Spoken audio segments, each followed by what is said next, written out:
Guys কিটক্যাটের milkshake order করলাম, chocolate drink online থেকে, ব্লিঙ্কিট থেকে অর্ডার করলাম। ভাবলাম যে নতুন কিছু তো ট্রাই করি, ইন্দোনেশিয়ার প্রোডাক্ট এটা, তো একটু ট্রাই করি, প্রথম খাচ্ছি।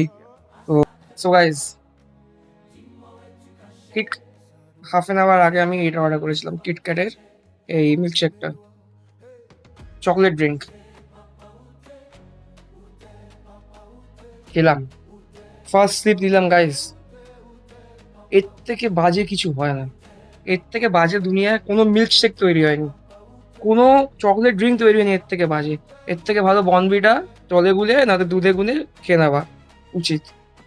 মানে এতটা বাজে টেস্ট গাইস, কি বলবো, কাফ সিরাপের মতো টেস্ট। না চকলেটের টেস্ট আছে, না মিল্কের টেস্ট আছে, মনে হচ্ছে কফ সিরাপ খাচ্ছি, এরকম টেস্ট। আমি জানি না কেন এরকম টেস্ট। আর এটা আমি ব্লিঙ্কিটে দেখলাম নতুন, তাই জন্য আমি একবার ভালো ট্রাই করি। আর জীবনে ট্রাই করবো না, এটা ইন্দোনেশিয়ার একটা প্রোডাক্ট, ইম্পোর্টেড। তো ভাবলাম ট্রাই করলাম, ট্রাই করাটাই ভুল হয়েছে আমার, এত বাজে, এত বাজে খেতে গাইস। আমি বলছি গাইস, এইটা আর জীবনে খাবেন না ব্লিঙ্কিটে দেখলে, কিটক্যাটের চকলেট ড্রিঙ্ক কোনোদিনও খাবেন না।